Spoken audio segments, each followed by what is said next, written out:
ọjọ́ kan pẹ̀lú Tóyìn Pèpèrèǹpè Thomas. So bá ṣe sọ lọ jàre, ilẹ̀ ti ṣú. So Sister Bukky ẹ̀ ń claim pé ẹ ná 23 million sí Genesis parish àbí fún bàbá yẹn. Ẹ jọ̀ọ́ mà, ṣé lè bọ́ síta kẹ wá ṣépè sí ọjọ́ kìíní àná tó ní kí náà porúkọ sísá yẹn lọ́hùn yẹn tó ní nǹkan kan wà láàrin ẹ̀yìn àti bàbá Genesis. Ẹ mọ bẹ́ẹ̀ ṣe bọ́ sínú mọ́tò tẹ́ ń ṣépè. Ẹ ò pé tó bá jẹ́ pé mo ṣe kí mọ́tò ṣe kinní kan, ṣẹ́yìn lè bọ́ ọ̀tà kẹ wá fi gbogbo nǹkan tó ń dùn láyé yín ṣépè sí pé ná 23 million. Ṣẹ́yìn lè bọ́ síta kẹ wá fi gbogbo nǹkan tó ń dùn láyé yín ṣépè sí pé ẹ parọ́ mọ́ bàbá yìí. Àǹtí Bukky Jesse dẹ́ẹ̀dẹ́ mìràwọ̀ o, dẹ́ẹ̀dẹ́ o, gbogbo àwọn tán èlì yín I stand with Bukky Jesse.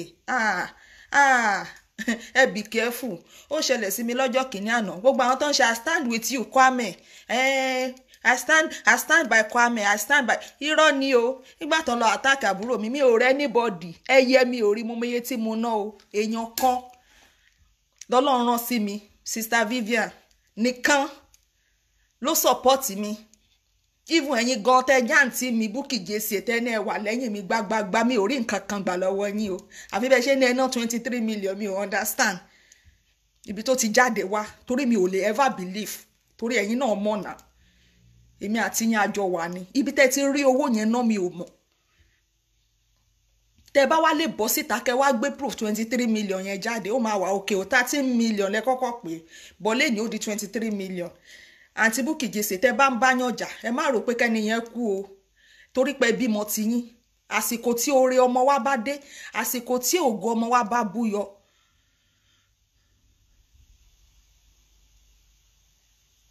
àsìkò tí ògo ọmọ wa bá búyọ, eléni ni ò ní dìde sí o. Ṣé understand? Eléni ni kò ní dìde sí ọmọ wa o. Ṣé understand? Ṣé mo pé mo fẹ́ rán yín létí nǹkan kan kí n tó bẹ̀rẹ̀ ọ̀rọ̀ lórí owó yẹn, torí mo fẹ́ sọ nǹkan kan fún yín tí mo fi sọ pé mi ò believe, because tí n bá sọ ọ̀rọ̀ yẹn ó lè dọ̀lá ń sìn káwọn èèyàn bẹ̀rẹ̀ sí ni máa ní Kwame kí ló ń sọ, wọ́n ń ṣiṣẹ́ wọ́n ń ṣe gbá. But mo fẹ́ sọ nǹkan kan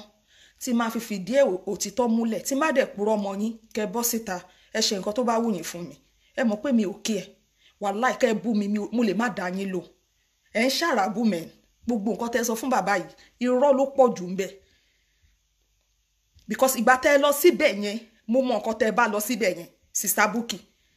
láàrin èmi àti yín mo mọ nǹkan tẹ́ bá lọ síbẹ̀ yẹn.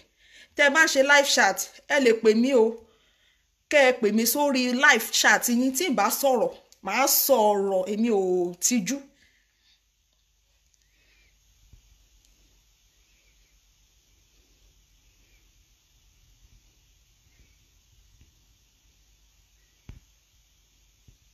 Ṣé understand? Ẹ jọ̀ọ́ torí Ọlọ́run o, ẹ má kọ bad comment sí bíbáyẹ̀ ní sórí burúkú, mi ò bá yàn jà lórí Facebook mọ́. Ṣé understand? Torí gbogbo nonsense yẹn ò ṣì ni, kò sí nǹkan kan bẹ́ẹ̀.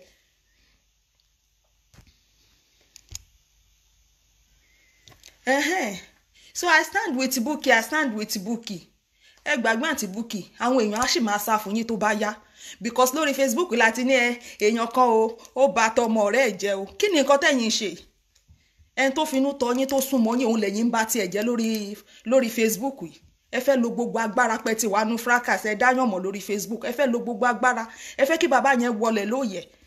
Níwọ̀n ìgbà tẹ̀ ṣe rí bàbá yẹn tó ń jáde tó ń ṣe show tó ṣe ń réyàn wò, kò tí ì dùn mọ́ yín nú tó, ẹ̀yin wá ń sọ lẹ́nì nǹkan tó dùn mí jù. Ẹ ń sọ lẹ́nì pé ẹ rí pé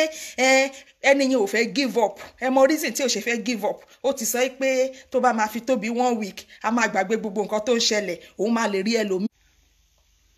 Hello.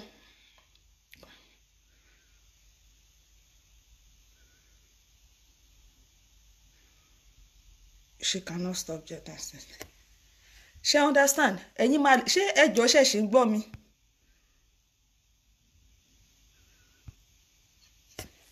Ẹ̀yin máa lè rí ẹlòmíì gbà. Sọ̀rọ̀ lórí ọ̀rọ̀ 23 million or 13 million ni mo fẹ́ sọ́nsìn, because mi ò ní time rẹpẹtẹ. So tẹ́ bá ti wá tẹ fún mi lésì mi náà lè bọ́ ọ̀tà kí n reply. Ẹ̀yin mo bá nọ́rọ̀ mi ìbẹ́ anybody nọ́rọ̀. ṣe understand èmi náà mọ tí mo mójútó mo dẹ̀ ní life ìṣe tí mo kúrò nu fracas mo mọ nǹkan tí mo mójútó nu ayé mi ṣe understand ibi by dutch là ń sọ mo ráyè mo lọ dutch school so oníkálukú ló ní life tó fẹ́ live èmi ò sí mi ò ṣe wàláhì kéèyàn bú ìyá mi ní dá lóhùn ṣùgbọ́n àǹtí Bukky mo fẹ́ bá yín sòótọ́ ọ̀rọ̀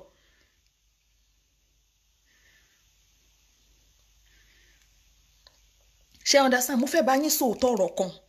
ẹ bẹ̀rù Ọlọ́run ẹ dẹ̀ ro tọmọ yín ẹ ní ọmọkùnrin ẹni tó bá ní ọmọkùnrin kó bẹ̀rù Ọlọ́run apáàtì ọmọkùnrin even ọmọ obìnrin kó bẹ̀rù Ọlọ́run ẹ jẹ́ ká bẹ̀rù Ọlọ́run ká rọjọ́ wájú tá bá ti ṣàṣìṣe sẹ́yìn tá ti tọrọ ìdáríjì ẹ̀ṣẹ̀ ẹ jẹ́ ká wojú rí Ọlọ́run ṣé rí gbogbo eléyìí ó tojú sú mi torí láàrin èmi àti yín àǹtí Bukky láàrin èmi àti yín ẹ̀yin náà mọ̀nà ẹ lè máa sọ fún mi pé fún bàbá Genesis ẹ lè sọ fún mi pé fún bàbá Genesis ní 2 million mi ò lè gbà ẹ tutù ẹ̀dànù mú yìí lè gbà sẹ́ kí ni nǹkan tẹ́ ń sọ yìí mi ò lè ever gbà kí lẹ fẹ́ gbà ń bẹ̀ ẹ mọ̀ pé over 2 years ago ṣé ẹ mọ̀ over 2 years lẹ ti wá bá mi pé kémi àti yín jọ pawọ́pọ̀ ká mú bàbá yẹn wálẹ̀ ṣé ẹ gbàgbé àǹtí Bukky ṣé ẹ gbàgbé pé ẹ wá bá mi níbi ọdún méjì ó kọjá lọ lọ́hùn tẹ ní kémi àti yín wá mú bàbá yẹn wálẹ̀ èmi dẹ̀ ń sọ fún yín pé mi ò lè bá wọn mú ìránṣẹ́ Ọlọ́run wálẹ̀ èmi ò lè bá wọn mú ẹni àmì òróró wálẹ̀ kí ni nǹkan tí bàbá yìí ṣe ẹ sọ pé bàbá rojọ́ yín fẹ́yàn kan ẹni yẹn wá sọ fún yín ẹ̀yin dẹ̀ lẹ gbé bàbá yẹn sókè ẹ̀yin náà lẹ máa gbé wálẹ̀ ṣé ẹ ti gbàgbé àbẹ rántí ṣé ẹ mọ̀ pọ́nà ló ní má ṣiṣẹ́ wèrè kí má bá yín ṣiṣẹ́ òṣì ṣé ẹ mọ̀ pé kò pẹ́ kò jìnnà lẹ lọ bá bàbá yẹn parí ìjà lẹ́tún ṣe my daddy my mommy Olúṣọlá my daddy Genesis lórí Facebook bẹ́ẹ̀ ni lẹ́yìn ìgbà yẹn lẹ́túnjọ dọ̀rẹ́ lẹ́yìn ìgbà yẹn ẹ sì lọ síbẹ̀ tẹ lọ bá wọn ṣe lẹ́yìn ìgbà yẹn ẹ sì jọ ṣe nǹkan rẹpẹtẹ ó tún ní iye ìgbà tẹ fi ń pariwo wọn káàkiri kí ni òkè bíbélì mi fi yé mi pé tí Ọlọ́run ò bá kọ́ ilé náà ẹni tó ń kọ́ ṣe lásán tẹ́yìn bá rò pé ẹ̀yin lẹ gbé bàbá yìí sókè torí pé ẹ ṣe ẹ̀ fáwa tá a wà lórí fracas kò mí ní pé ẹ̀yin lẹ ṣe ẹ̀ fún gbogbo all over the world ní ìsìn tẹ́ ń bá wọn jà ẹ wo èèyàn tó ń wo bàbá yẹn ẹ wo èèyàn tó sì ń ṣe ẹ̀ bàbá yẹn náà nǹkan tẹ́ ẹ̀dẹ̀ fẹ́ máa búlì ẹ̀ kó give up kó sá lọ ẹ wá ní ẹ fún wọn 23 million ẹ fi ń búlì wọn ẹ scammer ní kinní kan ní igbá kan ní kálukú ń sọ tiẹ̀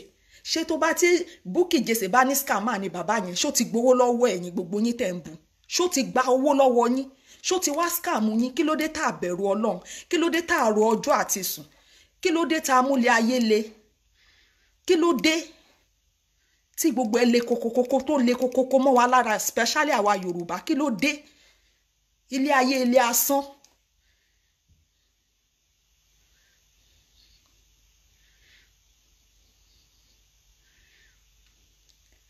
nísìn ẹ̀yin sọ ẹ wo èmi mọ̀ yín o àǹtí Bukky kò sẹ́ni tó lè bá yín ta kó jẹ lọ o mo mọ̀ yín tẹ́ bá náà sọ̀rọ̀ gan mo mọ̀ yín dáadáa tẹ́ bá sọ̀rọ̀ gan ìgbà yẹn ni wàhálà ń lọ lábẹ́ mo mọ̀ yín o àmọ́ Fisáyọ̀ mo fà lé yín lọ́rùn. ok ẹ̀yin tẹ́nẹ fún bàbá Genesis ní 23 million tẹ́nẹ fún bàbá Genesis ẹ jọ̀ọ́ nítorí Ọlọ́run mi ò fẹ́ bu o mi ò ka comment ẹ má bu anybody ẹ jọ̀ọ́ torí Ọlọ́run mo fọlọ́run bẹ̀ yín ẹ jọ̀ọ́ ẹn tó bá fẹ́ bú mi ó free tí n bá kà mo lè delete ẹ or kí n block ẹni yẹn but ẹ má búyàn bí báyìí mi ò sí lórí fracas but ọ̀rọ̀ tèmi mọ̀ ni mo fẹ́ wá sọ kí n dẹ̀ tó ṣe kí n tó lọ màá gbé bible báyìí màá gbé sínú màá gbé tí gbogbo yín máa rí pé bible mo gbé dání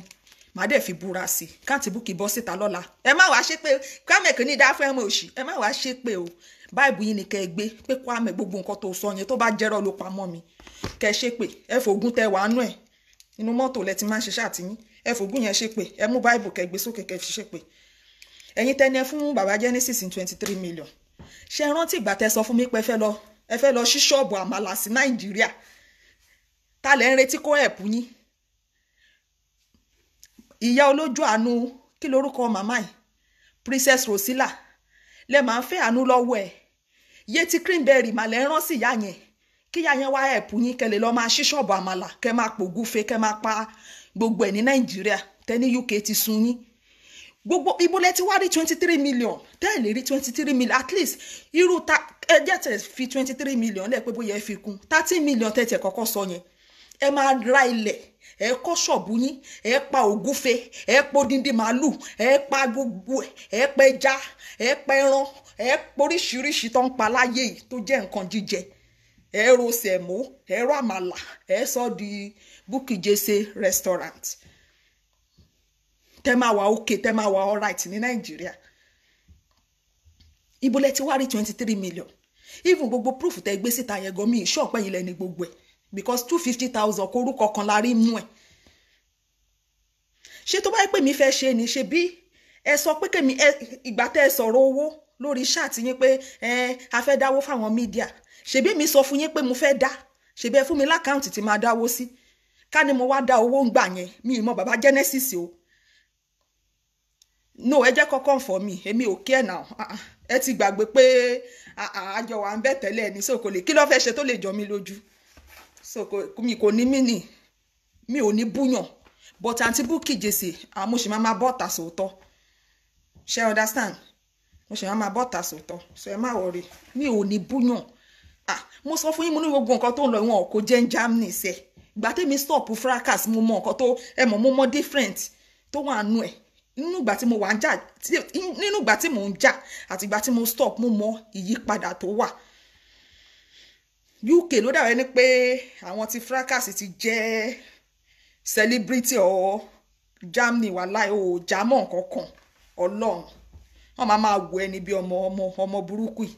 ẹni tó ti mọ̀ ẹ́ lọ́mọ dáadáa tẹ́lẹ̀ torí pé wà nù fracas kò rún ẹ mọ́ so èmi ò sí inú ẹ̀ mọ́ ṣe understand so ó ní mo ṣe ní ẹjọ́ ẹ má bu ẹnikẹ́ni lórí ṣáàtì mi mo fi Ọlọ́run bẹ̀ yín ẹ ní fojú sunkún ọmọ yín o ẹjọ́ torí Ọlọ́run ẹjọ́ mo fọlọ́run bẹ̀ yín ẹjọ́ so bó ṣe ń lọ bí mo ṣe ń bá lọ nígbà yẹn ẹ ń rán Yẹtí Greenberry sí màmá yẹn tí ó bá jẹ́ pé mo purọ́ ẹ̀yin tẹ́ bá súnmọ́ Yẹtí ẹ lọ béèrè pé Kwame o ọmọ jákujàku yẹn ó wà parọ́ fún wa lórí Facebook ṣóòótọ́ ni àbírọ́ ni tí ẹni yẹn bá bẹ̀rù Ọlọ́run tó rò pé ìránṣẹ́ Ọlọ́run lẹni tó fi tó sọ di gbàkólẹ̀ á jẹ́wọ́ fún yín.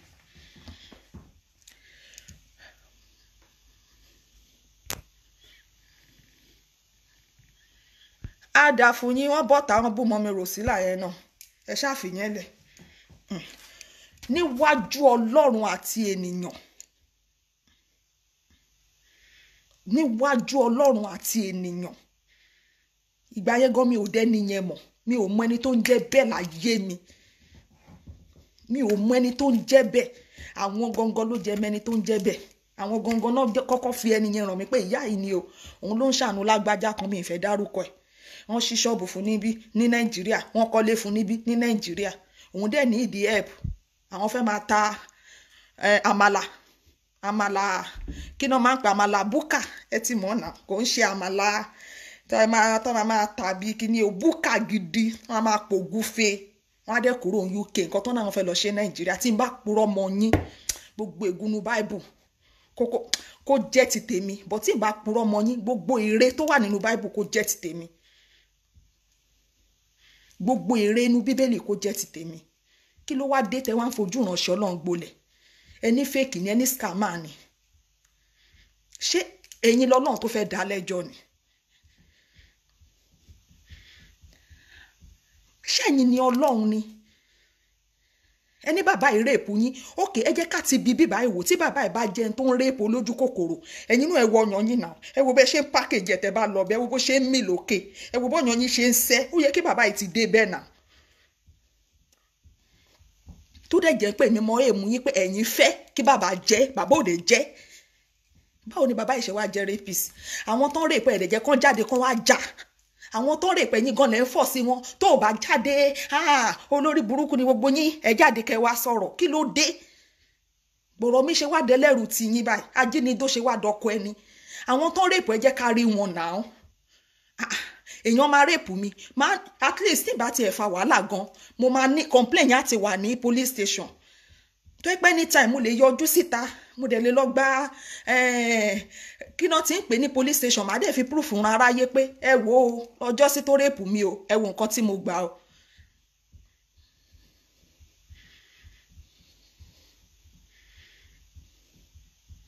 ìtorí ẹ̀ ni mi ò parọ́ mo pe àwọn èèyàn torí mi ò fẹ́ ṣerú nǹkan yìí ni mo ṣe pe àwọn èèyàn àwọn tí mi ò pé over a year ni mo pè wọ́n pé kàn jọ ẹ má dá sí o mo mọ nǹkan báyìí nínú nǹkan tó ń ṣẹlẹ̀ Ọlọ́run má yẹ ká fi ọwọ́ ara wa bá yé ọmọ wa jẹ́ ẹ̀ṣẹ̀ tá bá ti ṣẹ̀ lọ tó lè affect ọmọ wa kọ́ ló ń dáríjì wa kọ́ ló ń wo tìkúlẹ̀ abiyamọ kó wo ìgbà ẹ̀mọ́ kó fi dáríjì gbogbo wa kọjọ wájú ọmọ wa dá kẹ́yìn wa gan kó sunwọ̀n ká wà lọ́rùn gan kí ni wa máa dùpọ̀ ọmọ wa ń ṣe rere láyé kí ni nǹkan tá à ń fà èmi ò sí ń bẹ̀ o mi mọ̀gbà tọ́lọ́run pé baba Genesis mi mọ̀gbà tọ́lọ́run ò pé baba Genesis mi ò mọ̀gbà tí ẹ kó 23 million lẹ̀ mo ṣàmọ̀ pé ẹ fẹ́ ṣí ṣọ́ọ̀bù àmàlà ẹ ní ìdí ẹ̀pù lọ́wọ́ Princess Rosila èmi náà gbàtọ́ ní ìyá aláàánú ni èmi náà ní mi ò sá èmi náà ní ìdí ẹ̀pù o èmi ò ní purọ́ kẹ má bọ́ta kẹ má ní ṣéwọ náà ò nídìí èmi náà ní mo nídìí o but èmi ò lọ ṣí búkà o èmi sì fẹ́ jókòó síbí torí èmi ní àwọn ọmọ tó ń lọ school ṣẹgbọ́n tó ń lọ school ń bí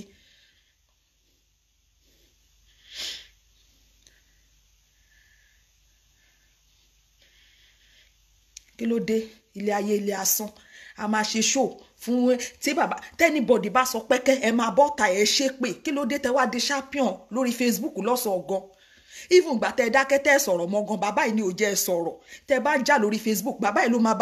ló máa bínú sí yín pé mo ti ní kó má jà mọ́ kẹ́ tó lọ sí Genesis ẹ mọ nǹkan tó ń ṣẹlẹ̀ sí yín kò ṣe pé déédéé lọ nà á ẹ mọ nǹkan tó ń ṣẹlẹ̀ sí yín Sister Bukky Jesse ẹ mọ nǹkan tó ń ṣẹlẹ̀ sí yín nà á ìgbà yẹn náà ni ẹ fẹ́ pè yan 24 lórí ṣé 24 àbí 28 ìgbà yẹn lẹ lọ gbé kínní ta ló rántí update tàǹtí Bukky ṣe pé àwọn fẹ́ para àwọn gbà yẹn èmi yìí mo wà lẹ́ni nínú ẹni tó ń sunkún pé sẹ́ àǹtí Bukky Jesse kò síbi tẹ́ ń lọ ayé ilẹ̀ máa dúró sí Ọlọ́run gan ò fẹ́ kó ẹlẹ́ṣẹ̀ bí kò ṣe pé ó ronú pìwàdà mo sọ fún yín àǹtí Bukky Jesse ẹ lè para yín kí ni nǹkan tẹ́ ń rò kí lẹ̀ ń gbé tẹ́ ń gbin gbogbo bí ẹ ṣe pè ya Ṣẹ́gun ẹ mọ̀ pé mo mọ̀ sí gbogbo bí ẹ ṣe rẹ́kọ̀dù ya Ṣẹ́gun ṣé mọ̀ pé mo mọ̀ sí gbogbo nǹkan tí ya Ṣẹ́gun sọ ṣé mọ̀ pé mo sọ fún yín pé kẹ́ lọ kọ́ọ̀tì àwọn òbí kọ̀ọ̀kan kúrò ká tó lọ gbé fún blọ́gà tó ń bá yín blọ́ọ̀gì ẹ̀ ń gbà yẹn pé kẹ́ lè fi defend ara yín torí ìgbà tẹ́ sẹ́ǹdì ọ́díò yẹn sí mi mo ní bíbà yìí o ṣáìdì bíbà yìí ó máa takò yín o àwọn èèyàn máa fẹ́ mọ̀ pé òótọ́ ni o ẹ lọ gé bíbẹ̀ yẹn kúrò ẹ dẹ̀ ṣe ẹ dẹ̀ tún sẹ́ǹdì ẹ̀ sí mi èmi mo sẹ́ǹdì ẹ̀ sí blọ́gà yẹn tó ń defend yín gbà yín èmi àti yín à sọ̀rọ̀ mọ́ náà but mo move on kí ló dé tẹ́ bàbá yẹn sọ̀rọ̀ tẹ́ lè move on kí ló dé tẹ́ ń jà pé àwọn kan wọ́n rèpù wọn ẹ tún force àwọn ẹni yẹn kó jáde àwọn ẹni yẹn ṣọ́ ya wèrè àbọ̀yà dìdìrìn tó jẹ́ pé ẹ̀yin ni gbọ̀rọ̀ mi rò ẹ̀yin ni ẹ̀ ń ṣe bàbá mi báwo lẹ́yìn sì ṣe wá mọ gbogbo àṣírí tó tó yìí tẹ́ ẹ̀dẹ̀ fi tó wa létí látọjọ́ yìí ìjà wa ṣe bí òwe wa ń gbóríṣiríṣi síta ẹ bẹ̀rù Ọlọ́run o ẹ bẹ̀rù Ọlọ́run ẹ má dẹ̀ fi titi yín kó bá ọmọ yín mo fi Ọlọ́run bẹ̀ yín ẹ fi adé ọmọ yín délé orí ẹ jọ̀ọ́ Ọlọ́run mo fi bẹ̀ yín wọ́n ní fadé mi dé mi lórí ẹ fadé ọmọ yẹn dé lórí ẹ jọ̀ọ́ gbogbo wa la máa jèrè ọmọ ẹni tó bá ní a máa jèrè ọmọ kó níṣó lọ́rùn ẹni tá a ti ṣẹ̀ tá a ti bẹ̀ tó bá níbi ọmọ lókù tóun ti fẹ́ mú wa lẹ́yìn tá a bẹ̀bẹ̀ kọ́lọ́run kó ṣe kí ni kó gbégi lẹ́ni náà lórí fún wa torí ọmọ ni ìní Olúwa ọmọ inú ni èrè rẹ̀ gẹ́gẹ́ bí ọ̀fà ṣe rí lọ́wọ́ alágbára bẹ́ẹ̀ gẹ́lẹ́ ni àwọn èwe rí lọ́wọ́ Olúwa Ọlọ́run wa.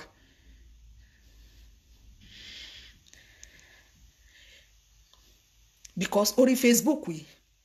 ó yẹ kó ní kálukú free láti sọ tẹnu ẹ̀ ẹ̀yin ẹ máa wo nǹkan tó máa ṣẹlẹ̀ o lẹ́yìn ìta rọra sọ yìí o ẹ máa wo wọn á tó bí 20 wọn á tó bí 30 èmi mọ àǹtí Bukky ó lè ṣe kó jẹ lọ tí Bukky bá dákẹ́ pé mi ò sọ̀rọ̀ gan iṣẹ́ ń lọ fún ẹ lábẹ́lẹ̀ wọn bí ìyá ẹ̀ rè àǹtí Bukky ẹ bẹ̀rù Ọlọ́run ẹ bẹ̀rù Ọlọ́run mo wá advice yín ni mi ò dẹ̀ ní stop lórí ilé nǹkan kò dẹ̀ gbọ́dọ̀ ṣe fi sáyọ̀ ẹ jọ̀ọ́ Ọlọ́run mo fi bẹ̀ yín torí mo mọ̀ yín tán tẹ́ bá ń báyàn jà ẹ̀kọ́ kílẹ̀ ṣú làálàá mo mọ̀ yín pa amọ́ra wa ẹ̀yin wá bọ́ta ẹ̀ ń gbé chat ẹ̀ ń gbé gbogbo ẹ̀ síta báwo ni ayé ṣe fẹ́ trust yín àwọn wo ló tún fẹ́ súnmọ́ yín àwọn wo ló tún fẹ́ bá yín ṣe. mo rántí ọjọ́ kìíní àná nígbà tí mo ṣì wà nínú gbogbo kíní tá à ń jọ ń ṣe yìí gbà yẹn mo play record mo dẹ̀ lọ sí another place believe pé níbẹ̀ yẹn wọn ò trust mi mo sọ fún wọn sá fún mi wọn ò lè bá mi sọ̀rọ̀ torí pé mo ti play record èèyàn rí ìgbà tẹ́ ẹ play ẹ̀ ló mọ àsìkò tẹ́ ẹ play ẹ̀ báyìí ló mọ ọjọ́ kejì àwọn èèyàn máa sá ni pé ìgbà tẹ́ ẹ ń play ẹ̀ yẹn wọ́n ń sá yín ìgbà tẹ́ ẹ ń gbé ṣáàtì síta wọ́n ń kí yín ìgbà tẹ́ yín ń play voice àwọn èèyàn ń gbádùn ẹ̀ inú wọn ń dùn ọmọ tó jọ ọmọ lọ ẹ wo proof inú àwọn èèyàn ń dùn àǹtí Bukky Jesse àfẹyín pẹran ọjọ́ kan ló níyìn mọ́ ọlọ́run ọba lẹ́yìn gbogbo nǹkan tẹ́ ń ṣe pásítọ̀ Genesis scammer ìṣèkínní kan ẹ̀yin ẹ jẹ́ kátẹ́gùn fẹ́ sí kí gbogbo ẹ̀ ṣẹ́tù tán kẹ́ ẹ wo àwọn tó máa trust kẹ́ ẹ wo ẹni tó fẹ́ finú òtítọ́ bá yín ṣe.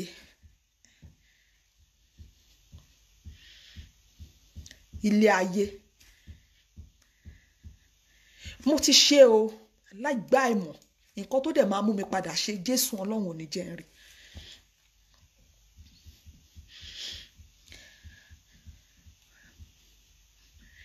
ẹ ní ẹ̀mí ìdáríjì ẹyọ kan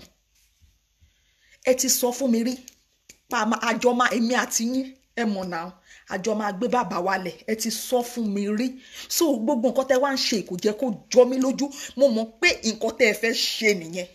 ọlọ́run ò dẹ̀ lè fún yín ṣe torí pé bóyá ẹni yìí nípè lọ́wọ́ ọlọ́run àbí kò nípè lọ́wọ́ ọlọ́run àárín bàbá ìyá àtọlọ́run ló wà kò sí àwọn ẹ̀dá kan tá a lè jẹ́rìí sí tàbá kan ń sọ akàn tutọ́ dànù ni ẹni tọ́lọ́run pè báwo lèmi ṣe fẹ́ dá a mọ̀ a máa dá a mọ̀ nípa nǹkan tó ń ṣẹlẹ̀ lọ́wọ́lọ́wọ́ ẹ̀ ẹni tọ́lọ́run ò bá pè lẹ́nu ìṣẹ́jú mélòó tẹ́ ẹ dìde yìí wàláì kò ní bọ́ síta kó rérò wò mọ́ kò ń ṣogún kékeré lẹ́ ń gbé náà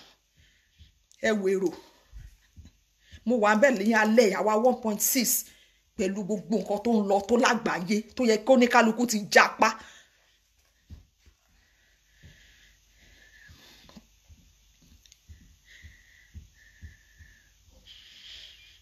ṣé ẹ understand ilé ayé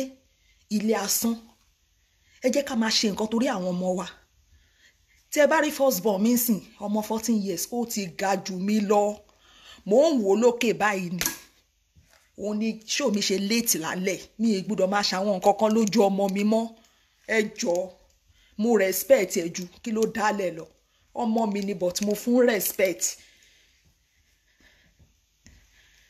ó náwọn nǹkan tí mo gbọ́dọ̀ ṣe tí ò gbọ́dọ̀ rí mọ́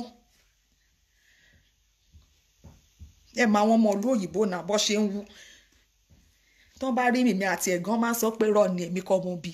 mo fi títóbi ọlọ́run ṣẹlẹ́rìí ọmọ 14 years ó ti ga jù mí lọ fíofío